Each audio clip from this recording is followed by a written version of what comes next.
Dudar en voz alta, el podcast de EduSIAC. Un espacio para la reflexión sobre la praxis cotidiana. Presentamos el cuarto episodio de la tercera temporada Dudar en voz alta, a cargo de Karina, Alejandra y Nidia, integrantes de EduSIAC. Hoy dudaremos juntas sobre la gentrificación, cómo afecta o se miden los impactos, además de en la vivienda, y qué podemos hacer ante ella. En este episodio nos sumergimos en el complejo fenómeno de la gentrificación. Analizamos cómo este proceso transforma los territorios que habitamos e impacta de forma diferenciada a sus habitantes. Ponemos en el foco en las consecuencias sociales y económicas que genera. A través de casos concretos como el de San Luis Potosí y otras zonas del estado, exploramos cómo la gentrificación desafía la cohesión social y el acceso a la vivienda digna. Bienvenidas, bienvenidos, bienvenides al episodio Gentrificación y Resistencia. Estamos en el cuarto episodio de la tercera temporada de Dudar en Voz Alta, el podcast de EduSIAC. Quienes no han escuchado las temporadas pasadas, les invitamos a hacerlo. Tenemos la primera temporada de 4 episodios que se enfoca en el programa de Mujeres Caminando Juntas de EduSIAC. La segunda tiene 3 episodios sobre salud y derechos humanos con un episodio especial de ciencia ficción. Y esta tercera temporada, que se llama Adultez Chiquita, está de inicio y si no la han escuchado, también les invitamos a hacerlo. Antes de iniciar, quiero dar la bienvenida a mis compañeras con las que compartiré el micrófono. Bienvenidas, Ale. Hola. Y Karina Lara. Hola, hola. Hemos tocado otros temas que son relevantes en el marco de la adultez chiquita, porque al final, como parte de esta generación, nos preocupa qué va a ocurrir cuando lleguemos a una edad más avanzada, a la tercera edad, frente al mundo que nos toca vivir y cómo es que vamos a enfrentar el derecho que tenemos como personas en este momento y en el futuro a tener una vida digna. Compañeras, ¿qué piensan ustedes como adultas chiquitas frente a la gentrificación? ¿Cómo que yo soy adulta? Pero chiquita. Híjole, no sé, a mí me parece un concepto un tanto complejo de pensar, de definir incluso, ¿no? Porque siento que ha tomado un auge en los últimos años. Yo creo que después de la pandemia para acá, ¿no? Si bien el concepto tiene un montón, pero siento que hablarlo en México de la pandemia a la fecha ha tenido como un auge y que no es algo distinto que no haya pasado, ¿no? O sea, que más bien cambió la denominación y eso lo abordaré un poco más adelante de el cómo entiendo el concepto de gentrificación, pero creo que deviene justamente de una como popularidad que han tenido determinados hechos, ¿no? O sea, Ciudad de México, Guadalajara, Mazatlán, que ha detonado en redes sociales y que eso hace que todo el mundo hable de gentrificación, ¿no? ¿Qué es la gentrificación o cómo la estamos entendiendo? Pues tal vez todavía no llegamos como a ese paso como tal, pero tenemos como pistas, ¿no? Extranjeros, turismo, gente con dinero, desplazamiento, ¿no? Y resistencia, que creo que es lo que ha detonado que se hable del concepto a partir de videos en TikTok, en Facebook o algo, que creo que ese es como parte también de algo que está ahí colocado en la gentrificación, que es como la resistencia a un fenómeno que está pasando y que de entrada sabemos que algo no nos está cuadrando en por qué me estoy sintiendo despojada ante determinados actores o actoras, ¿no? Sí, a mí me parece que es incluso un concepto bastante complejo que se relaciona con otras problemáticas, pero que incluso vale la pena para quienes nos escuchan que asumamos que no está mal a empezar a hablar de gentrificación, porque eso nos va a llevar a responder o a dudar y saber qué significa y qué son esos otros problemas con los que termina ahí involucrándose. Y me parece también que el que más personas estén colocando referencias en distintas plataformas de medios de comunicación ayuda a que incluso podamos identificar si en nuestros territorios ocurre o no. Sí, o si están ocurriendo otras cosas, ¿no? Porque también creo que la popularización del término pues hace que todo, entonces pensemos que todo lo que nos afecta, hablando de territorio, es gentrificación, ¿no? O sea, los conflictos ambientales, los conflictos territoriales, el aumento en la vivienda, el aumento de precio en la vivienda, el encarecimiento de servicios, de pronto todo pareciera que tiene la misma raíz, que es gentrificación, y pues a mí me hace preguntarme si realmente es así o hay otras cosas de fondo, ¿no? Que se están mezclando. Por eso decía que es para mí es un concepto complejo porque siento que atraviesa un montón, ¿no? O sea, de entrada, asociar la gentrificación con esta, a ver si lo pronuncio bien, turistificación. Eso, ¿no? Donde también está como muy ligado ahí, o donde determinados como fenómenos o hechos ocurre con la vivienda, ¿no? De que luego, un tanto como que la gentrificación hace que el costo de la vivienda aumente, ¿no? Pero más bien es como dice Baldu, atraviesa como distintos puntos y creo que uno de los centrales puede ser como el acceso a los derechos, ¿no? Como esos servicios básicos municipales a los cuales tenemos y que el proceso justamente de gentrificación hace que podamos tener, o algunas personas puedan tener el acceso a esos derechos, ¿no? Que es como parte de esos efectos que puede ir ocasionando, pero de entrada eso, ¿no? Decir que atraviesa como distintos puntos o distintas aristas que hace que sí, es un buen aporte que empecemos a hablar, pero que lo reconozcamos como un hecho que no es de ahorita, ¿no? Sino que ya lleva ahí años sucediendo. Sí, yo invito a quienes nos escuchan cuando identifiquen este episodio en las redes de EDUCIAC, que nos compartan también cuáles han sido las fuentes que han escuchado o a las personas que identifican hablando de este tema. Yo voy a poner al centro a dos colectivos, uno que se llama Cultura Aula y otro que se llama Caracol Urbano.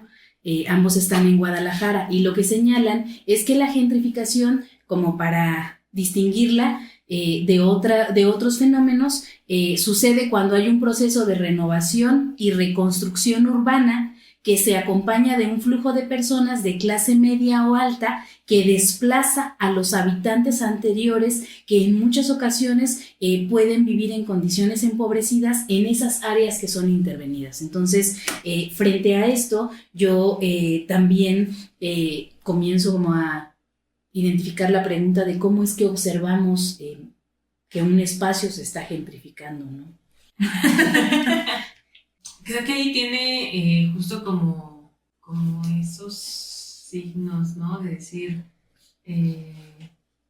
¿por qué hablar incluso de gentrificación, ¿no? O sea, siento que ese es el paso de, porque algo estamos detectando en el espacio público que está pasando y que nos hace como hilarlo inmediatamente como el concepto de gentrificación, ¿no? Ahora que dices esto, luego a veces es bien notorio.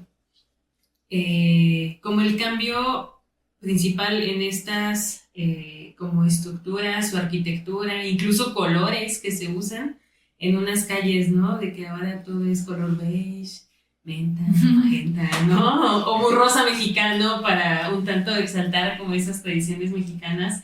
Creo que ahí es un punto, cuando empiezas a ver comercios pequeños, ¿no? Un café, un restaurante, un bistró, ¿no? Incluso con otros nombres, como en determinados lugares, donde ya hay una apropiación un poco más amplia del espacio público, donde incluso las banquetas son utilizadas para tomar café, donde el café ya no te cuesta 25 pesos, sino 85, ¿no? Que creo que es otro de los puntos donde normalmente lo que se consumía se eleva un montón como el precio, y no solamente lo que se consume, sino incluso hilado a lo que veníamos colocando de la vivienda, que yo siento que más que la vivienda es el suelo en general, ¿no? De una determinada zona, donde le aplican como un montón de estas variantes y que hace que se eleve un montón el precio de rentas, y no solo de viviendas, incluso de locales, ¿no? También un localito puede ser muy chiquito, y si antes lo rentaban, no sé, en 5,000, ahora ya 25,000, porque pues tú vas a vender más caro, ¿no? Entonces,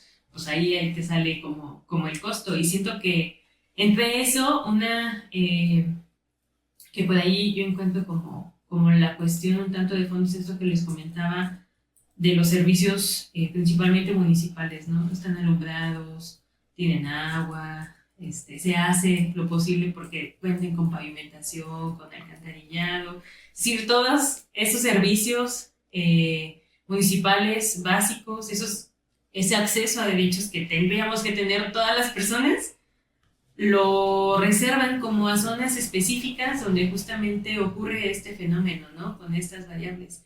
Y que incluso pueden haber zonas, en algunas, ¿no? Porque la gentrificación no es propia como tal, entiendo, de zonas céntricas, ¿no? Sino que también va en otros puntos. Y por eso no me animo a decir que zonas periféricas quedan como un tanto en el olvido, porque puede haber incluso en la periferia que suceda ese proceso, ¿no? Entonces, como eso también nos limita, y tal pareciera que gentrificación es igual a garantía de derechos, ¿no? Pero ¿a qué costo? Un tanto. ¿De quiénes también? Sí, porque no todos, ¿no? Ni todos pueden habitarlo, y ni todos, siquiera todas las personas pudieran transitar por esos espacios, ¿no? Yo a qué voy a un café que cuesta 85 mínimo, ¿no? ¿O a qué voy a tener acceso si ni siquiera va a ser una vivienda para arrendamiento, sino un Airbnb, ¿no? O donde puedo emprender, ¿no? O sea, también.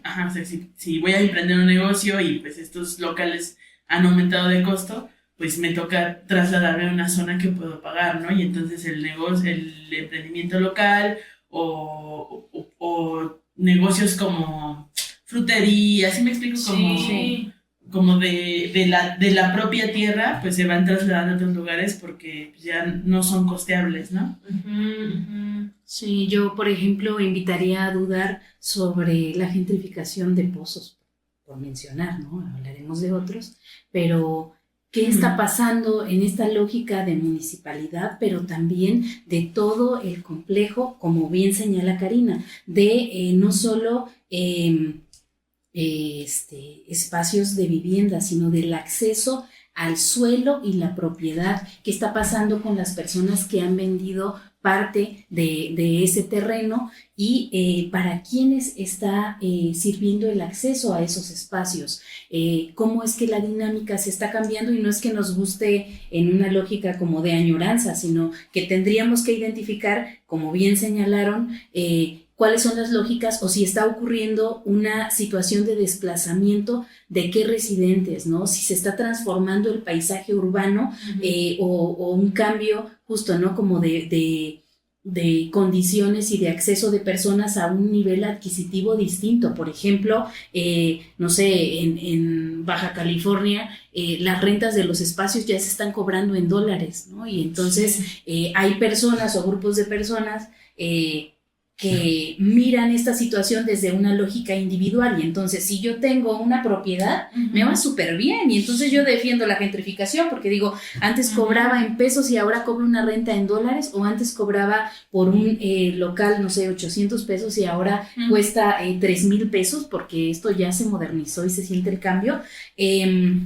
Y ese grupo de personas está pensando en su beneficio, pero si lo trasladamos, como bien dice Karina, a otras lógicas, incluso aunque yo esté cobrando más por el arrendamiento de mi propiedad, significa que voy a enfrentar otras dificultades, y que al final quizá esos 3,000 pesos que me estoy ganando no me van a servir tanto, no me van a ajustar para ir a la nueva frutería, como dice Evaldu, que ahora tiene un costo mayor para ese acceso a servicios que no está garantizado como un derecho social, sino que yo tengo que acceder a espacios, no sé, de salud que son privados, o a seguridad privada, porque ya estoy yo acordonada en un espacio que me brinda seguridad, pero pagándola. Entonces, frente a la gentrificación, pues aparecen otras problemáticas, y el punto también es que si no pensamos en una lógica de comunidad, pues los efectos de este tipo de procesos es que al final nosotros como personas pues no tenemos estos derechos de acceso a la vivienda en condiciones dignas, que implica no solo vivir en una casa que no sea una pajarerita en donde sienta que aumentan mis problemas psicoemocionales porque vivo en un espacio sin ventanas o con ventanas reducidas, muy pequeño, en hacinamiento, sino que además pueda acceder de verdad a espacios verdes que no solo sean pastos, sino que estén adecuados al territorio en el que habitamos, a condiciones como de servicios que deberían ser gratuitos, ¿no? Afuera de estas grandes zonas que se gentrifican, tenemos basureros, ¿no? Y eso también da cuenta de cómo este tipo de lógicas termina reproduciendo una devastación medioambiental también. Entonces hay distintos elementos que entran en juego y no sé, por ejemplo, si ustedes han indagado o han también reflexionado en pues eso, qué podríamos hacer frente a estas dinámicas, cómo las reconocemos o incluso cómo podríamos participar frente a esa colectividad para intentar frenarla, intervenir, denunciarla o sumar a otras personas a que identifiquemos la importancia de construir espacios dignos para todas las personas y accesibles. Yo antes de pasar a eso, justo escuchándote, le pregunté al ChatGPT cuáles eran los efectos positivos de la gentrificación, ¿no? ¿Qué dice? O sea, a ver, chéquense, es la mejora de la infraestructura. Los desglosa, ¿no? Cada uno, pero se los voy a decir solamente así, enunciados. Mejora de infraestructuras, incremento de la seguridad, aumento de la oferta de servicios, valorización de propiedades, creación de empleos, atracción de inversiones, mejora del entorno urbano y mayor diversidad de población, ¿no? O sea, que yo leyéndolas, o sea, de entrada era de como por qué tendría esto que decían, ¿no? ¿Por qué la mejora de la infraestructura? Lo que decías del paisaje urbano, o sea, todo eso que tendríamos que tener las personas como acceso a derechos, que es gratuito. Es evidente que la gentrificación te lo puede ofrecer, pero sabemos que tiene un costo muy alto, ¿no? ¿Por qué tener que pasar por ese proceso para tener que tener, o sea, eso más de efectos positivos es una garantía de derechos en su mayoría, ¿no? Que está bien jodido que un proceso como un fenómeno como la gentrificación justamente lo esté colocando, ¿no?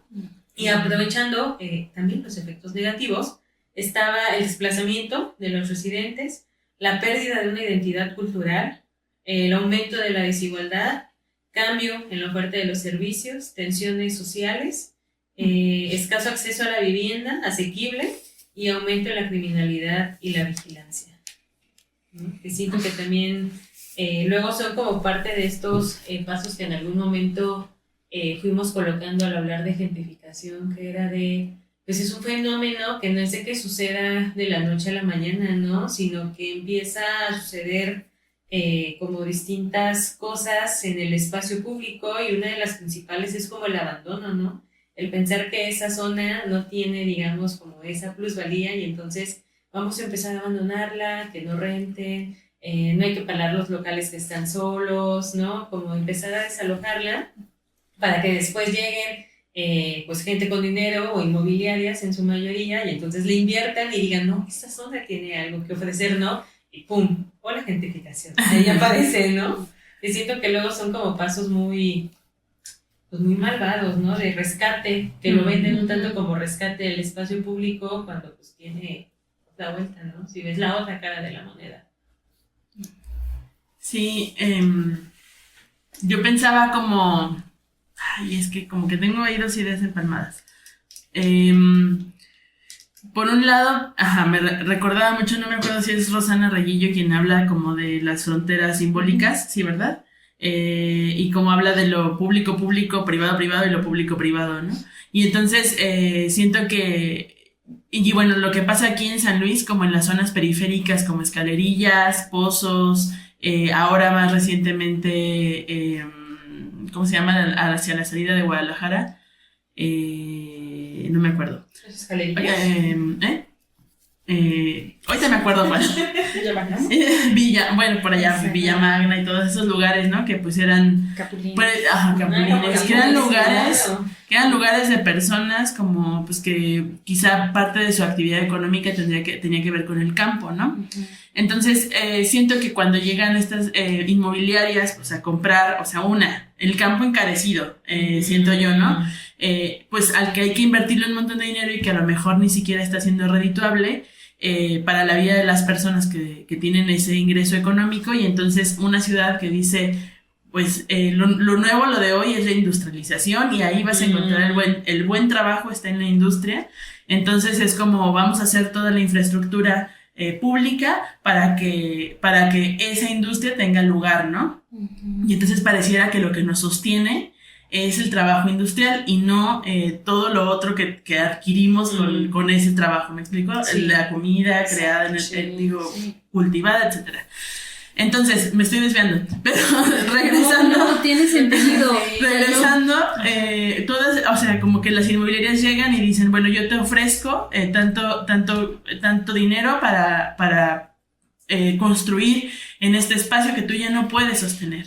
Y entonces construyen justo desde ese lugar, desde esa mirada de lo privado, ¿no? Entonces, quienes tienen acceso a recursos económicos por, a lo mejor se trabaja incluso en la industria, llegan acá a vivir a zonas justamente privatizadas, ¿no? Que a lo mejor es un efecto de la gentrificación, es la privatización de esos espacios, ¿no? Entonces los servicios se privatizan, la seguridad se privatiza, todas esas listas de beneficios que nos dio ChatGPT, sí existen, es real, es verídico, pero están privatizados, ¿no? ¿Quién lo tiene? ¿Quién lo obtiene? ¿Quién lo puede pagar, no? Y entonces se hace una frontera, no, ni siquiera tanto simbólica, ¿no? Si aquí vamos tal cual a esas colonias, vamos a ver bardas completas, ¿no? Uh-huh. Avanzando hacia la pregunta de qué podemos hacer, es que habría que ir trabajando en la cohesión social, ¿no? O sea, cómo esas nuevas colonias que ya están ahí se integran a lo que ya existe, por ejemplo, ¿no? Y se reconoce al otro como también parte existente, ¿no?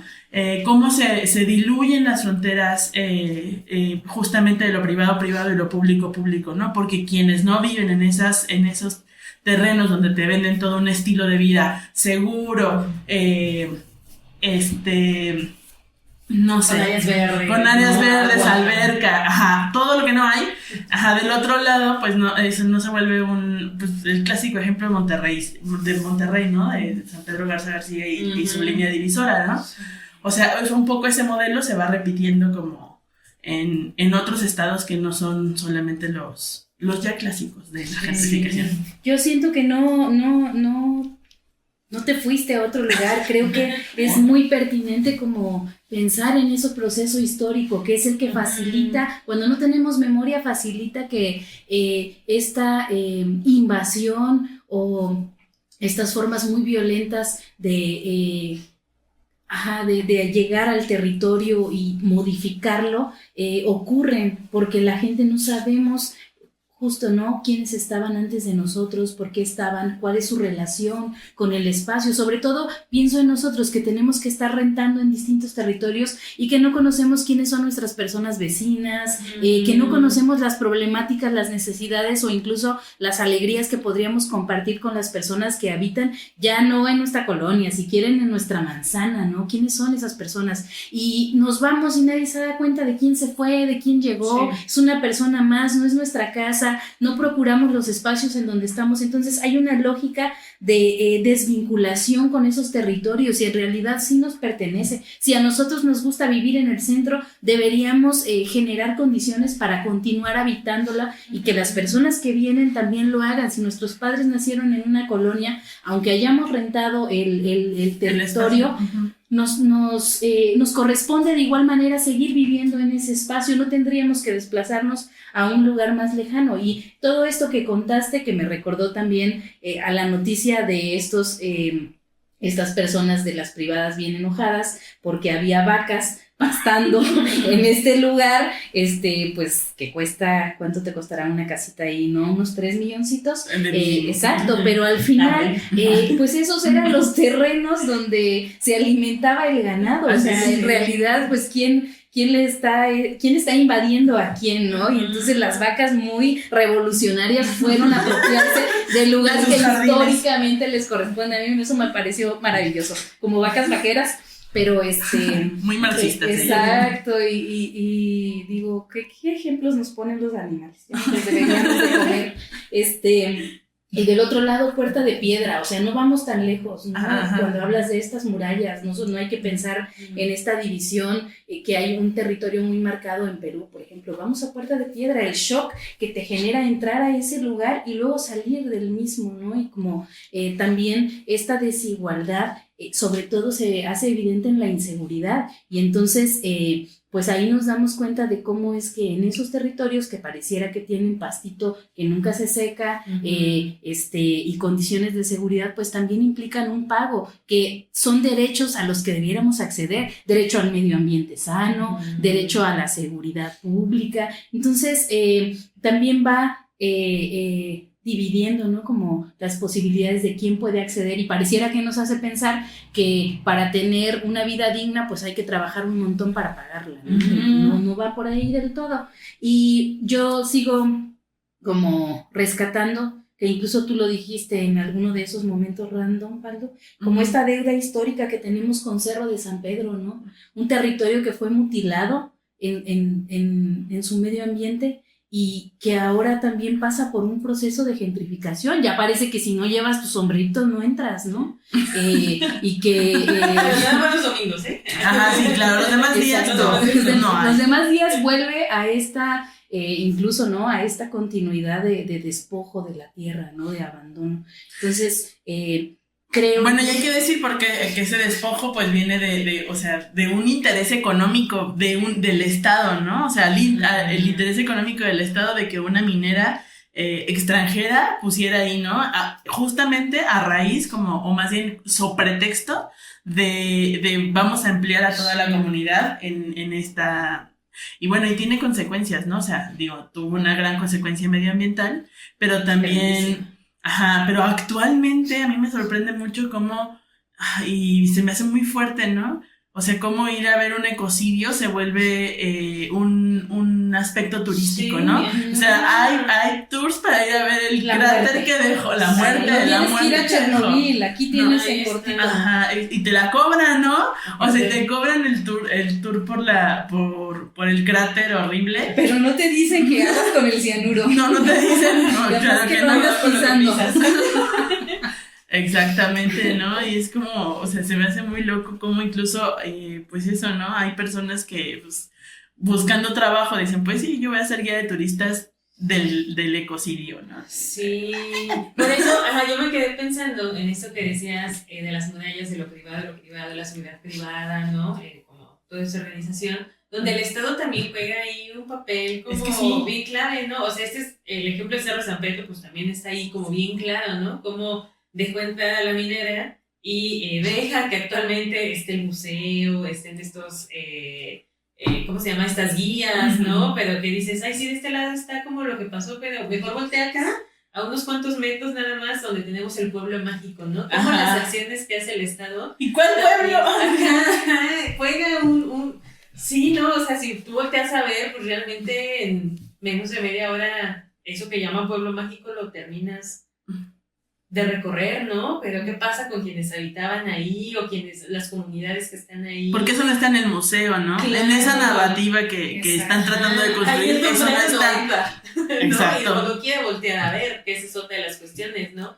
Y es donde justamente iba a colocar como esa cuestión que no solamente era como en una línea privada, sino también pública, ¿no? Luego, ¿por qué las obras justamente que realiza el Estado, ya sea a nivel o el gobierno a nivel estatal o a nivel municipal, tienen como esta línea de, pues es que si pavimentamos de tal forma tu calle esto, el valor de tu casa va a subir, ¿no? Así como, ¿por qué tendría que subir, no? Sí, va a subir la inundación, eso está seguro.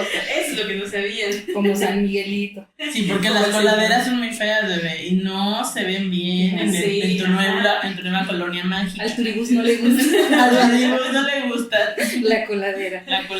Justo eso, ¿no? Decir, entonces como a costa de que tenemos justamente el acceso a esos servicios, ¿no? A una calle pavimentada, que tengamos agua, que tengamos un drenaje donde realmente funcione, ¿no? Más allá de echarle la culpa a la basura, que sí pasa, pero también el diseño que tiene, ¿no? Como esa cuestión un tanto también estética, ¿no? Y que pierde, como en otra línea que decía Baldu, como en esta cuestión donde ya decías que te ibas, y yo también rescato lo que dice Nidia, pues es que habla mucho como del arraigo, ¿no? Al espacio, de la identidad, incluso de entender las lógicas que tiene, ¿no? Si yo veo que aquí pasa la corriente, ¿por qué voy a poner una calle que yo a fuerza quiero que todas las calles estén así? Una avenida en el río, ¿no?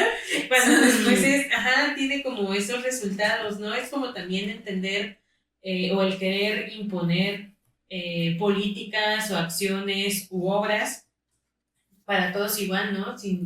Como perdiendo esta identidad que puede tener incluso cada colonia, cada barrio, cada punto de la ciudad, ¿no? Cómo es colocarlas en una misma lógica y bajo eso, pues evidentemente colocar ese costo, ¿no? Sí, yo pienso como frente a esta pregunta que hacía de qué hacer, o sea, generar comunidad, vincularnos a personas, o sea, estar en contacto con mis vecinas ya es generar comunidad, no hay que esperar a la asamblea anual o a que venga, exacto, o sea, es intentar generar redes en lo inmediato, todo el tiempo, porque esto que colocas de la basura, a veces las personas no queremos señalarles a los demás aquellas cosas que no están bien y que nos afectan a todo mundo y decimos, bueno, es que pues yo, ¿cómo lo voy a hacer? Bueno, lo voy a hacer porque yo vivo aquí, porque incluso si yo viviera de aquí a no sé, Ciudad 2000, que yo pueda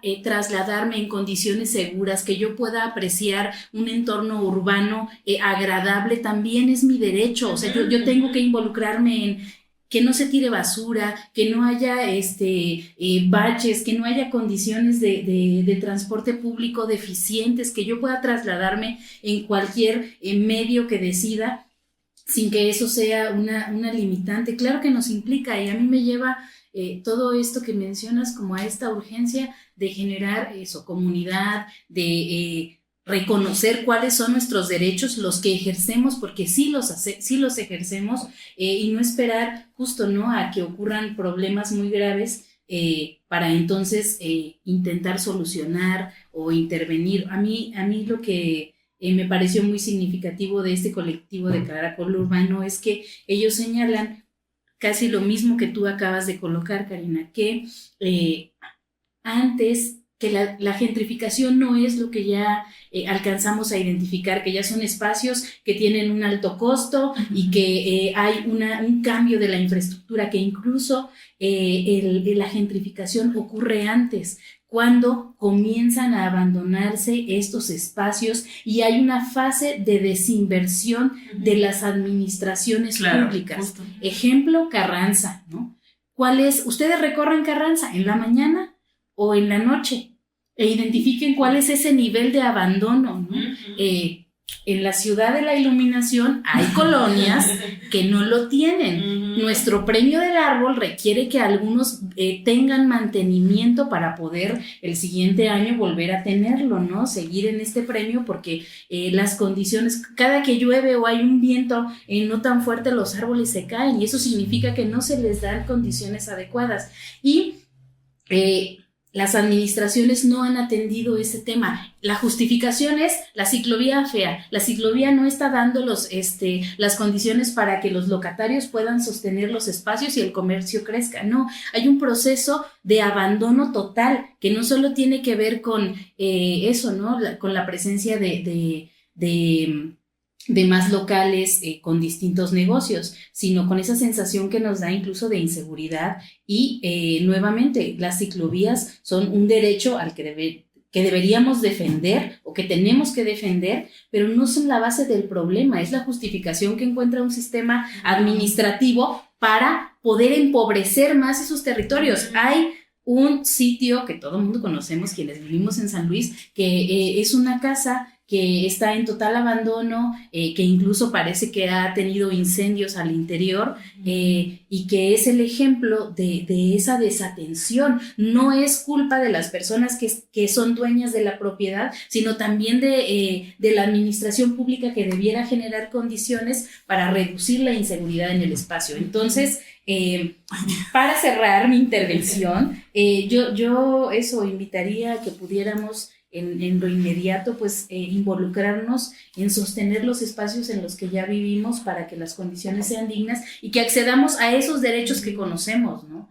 A la limpieza de los espacios, a la seguridad, a poder, pues eso, garantizarnos que en cualquier momento nuestras vidas, yo lo digo también, asumiendo como una mujer que atraviesa el espacio público, pues no sea en condiciones de temor, ¿no? Y que podamos sentirnos vivas, libres y sin miedo.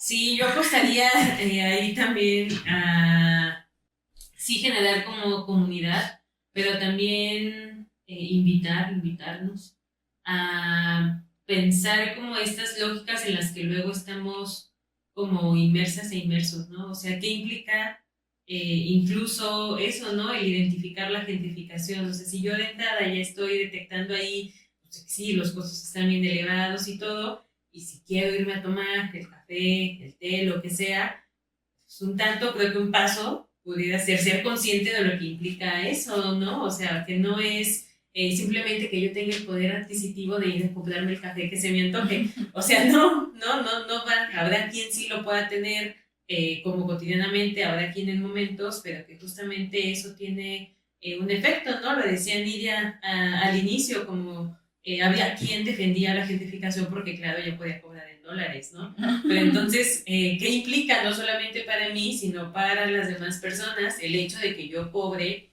o pague en dólares, ¿no? O sea, creo que, como el aventurarnos, pues, a tener como este ojo crítico de también, ¿no? De voltear a ver la sierra y ver qué está pasando, ¿no? Que no es simplemente que esté creciendo la ciudad, ¿no? Sino que al igual que la gentrificación va de atravesado, y a mí me parece que es sinónimo casi del despojo, ¿no? Como de esa desagregación socioespacial que hace, ¿no? Y que también no solamente en el territorio, sino cómo eso atraviesa a las personas, donde también crea como esta, como lo decía ChatGPT, ¿no? Como que acrecenta la desigualdad, ¿no? De que incluso luego algunas personas por estar en una zona o por poder concurrir a una zona, pues ya se creen con ese poder adquisitivo, ¿no? Y entonces justamente no volteen a ver incluso de dónde vienen, ¿no? O dónde viven, o otros territorios donde tal vez no esté sucediendo este fenómeno, ¿no? O sea, creo que también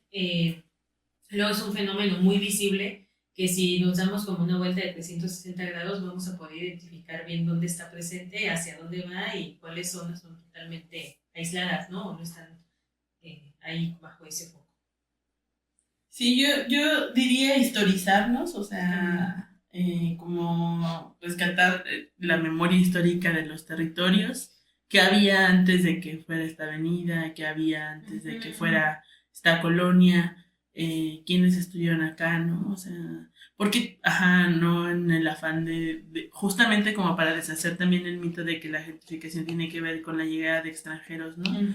Porque pues también creo que puede haber una línea delgada ahí, con otras, miradas sobre la extranjería, ¿no? Uh-huh. Entonces, más violentas quiero decir, ¿no? Entonces quizá pues también eso, ¿no? O sea, como que ese territorio pueda ser reconocido como histórico, ¿no? A lo mejor hace falta escribirlo, mostrarlo en diferentes medios, ¿no? Como el cine, utilizar el cine, el arte, otros espacios para hablar del territorio que habitamos, eso por un lado. Y la otra, pues dejar de gentrificar la gentrificación, ¿verdad? Porque, ¿no? O sea, como tratar de ver un poco más allá en el lenguaje de qué estamos hablando con esto, ¿no? O sea, porque también podríamos caer en la moda de es que ya está gentrificado y punto, ¿no? Sí. Sino como ir más allá, ¿no? Como a quién toca exigirle qué cosas, ¿no? Si no, vamos a tener luego una secretaría anti-gentrificación y pues va a estar muy loco. Sí.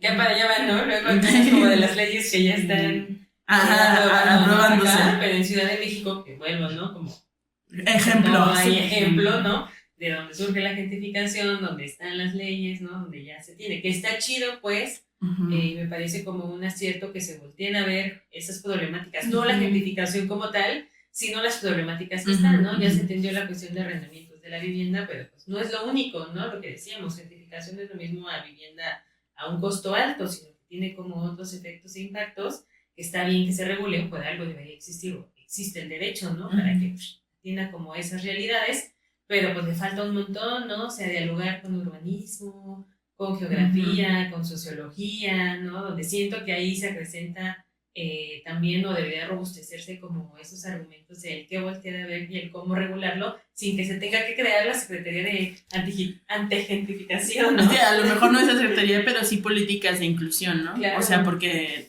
y no me refiero solamente como, o sea, por un lado sí, como al espacio público que sea accesible para todas las personas con todas las condiciones, pero como la inclusión más allá de solamente como el inmobiliario citadino, sino como a políticas de inclusión. Me refiero como a cómo se genera también esa posibilidad de hablarle al otro, de comunicarnos, de generar comunidad, ¿no? O sea, porque pues también conlleva cositas. O sea, pues ¿dónde voy a conocer a mis vecinos si no hay un espacio en mi colonia donde concentrarnos, ¿no? Exactamente, ¿no? Y yo hice repensar, porque luego también hay acciones como esa de pueblos mágicos, de ver cuáles son los efectos que tiene el ponerle esta denominación a ciertos lugares de pueblos mágicos, ¿no? Que luego se le apuesta como a esos efectos un tanto positivos, pero luego hay unos estudios que los compartimos, donde pues gente también ha escrito de pues es que no es la mejor política, ¿no? También tiene como su lado oscuro. Entonces también el repensar como eso que ya se está haciendo y hacia dónde dirigirlo, ¿no? Y no hablo como en un nivel macro, justo de lo que hablábamos de que la mayoría son como servicios municipales donde también tiene una agencia bien activa el municipio, ¿no? Que luego pasa como de, ay, es que el Estado, la Federación, pues no, tiene un montón de herramientas también sobre las cuales agenciar y colocar esas urgencias que necesitan atenderse en la sociedad, ¿no? En nuestra ya famosa dinámica de en una palabra, ¿cómo cerramos este podcast? Híjole, en una palabra está difícil. No, no sé, a mí me dejó como con más inquietudes el hablar del tema, incluso un tanto como ¿por qué hablamos de gentrificación? Lo que decía Vado, ¿no? ¿Por qué gentrificar? La gentrificación, ¿no? Acá cuando hay también, insisto, ¿no? Va a haber mediaterca ahí, que para mí es como despojo, ¿no? Es como seguir recuperando esto que, pues de forma un tanto más vivencial, ya América Latina, pues, sin tener que llegar a conceptos de otras latitudes, pues estaba sucediendo, ¿no? Tal vez con dinámicas distintas, pero al final era como ese desplazamiento, ese despojo y las implicaciones que iban teniendo, ¿no? Entonces, me parece que sí es un acierto pues que se hable, porque de fondo conlleva como algo de lo que está pasando en las sociedades que en su mayoría, o es mi impresión, está como despertando y decir, pues sí, no tiene, ¿no? Pero que hay que tener esos cuidados justo con, en su mayoría con personas extranjeras, ¿no? Donde pues también gentrificación no significa, no lo hacen propiamente las personas extranjeras, ¿no? También hay locales que lo hacen. Entonces, me parece que habría que llevar más como como el repensar también hasta dónde hablar de gentrificación y hasta dónde poner a dialogar también como con otros fenómenos que han pasado, ¿no? Y cómo de fondo conlleva justamente ese despojo, ¿no? Y que implica también el politizarnos en esos temas, ¿no? Y el politizar también los espacios. Muchas gracias. Unas palabras. Como que yo me llevo, pues eso, ¿no? Como la espinita de hacer cositas, como para visibilizar eso, las historias o los territorios, o incluso eso, ¿no? Promover me acabo de dar cuenta que en mi colonia hacen un mercadito cada 2 meses y yo no sabía, ¿no? O sea, como en el jardincito, ya voy a ir a poner mi puesto, ¿no? Y todos los vecinos pueden poner sus puestos de lo que sea. Entonces, siento que ahí hay otra barrera simbólica de quienes estamos del otro lado de la avenida a quienes están del otro lado de la avenida, quienes tienen un área verde. Entonces, como que si me llevo algo es eso, ¿no? Como de decir, oigan, acá estamos, ¿no? O sea, júntenos. No está tan padre como su zona, pero pues... Pero estamos. No tenemos panadería, pero... Hemos sobrevivido con otras cosas, de Simbi. Ajá, ¿no? Sí, eso siento que con eso me voy. Pues. Muchas gracias. Yo me llevo como esta insistencia de identificar cuáles de los problemas que creemos que tenemos también le afectan a otras personas y de invitarnos todo el tiempo y de no tirar la toalla, como en esta idea de que sí podemos hacer algo en conjunto con beneficios colectivos, ¿no? Al final creo que esa es la apuesta que tenemos quienes pasamos por los episodios de este podcast, quienes estamos colaborando en EduSIAC, y también nos interesa acercarnos a otras personas que tengan las mismas dudas, igual que quienes habitamos este espacio, esta oficina. Quiero agradecer a Alejandra, a Karina, por acompañarme en este espacio, a la audiencia de Dudar en Voz Alta. Gracias a Tío por su apoyo en grabación, a Perla Aparicio por el apoyo también en organizar todo este proceso, y les recuerdo que pueden escucharnos en Spotify como Dudar en Voz Alta o en YouTube como @edusiac. No se pierdan el 5º episodio y pronto estarán en las plataformas. Muchas gracias. Dudar en Voz Alta, el podcast de EduSIAC. Síguenos en nuestras redes sociales, @EduSIACMX en Facebook, @EduSIAC en Instagram, YouTube y X. Escucha todos los episodios en Spotify y YouTube. Dudamos para encontrarnos, para reconocernos y para sabernos distintas. Dudamos porque sabemos que cuestionarnos nos hará transitar por nuevos caminos.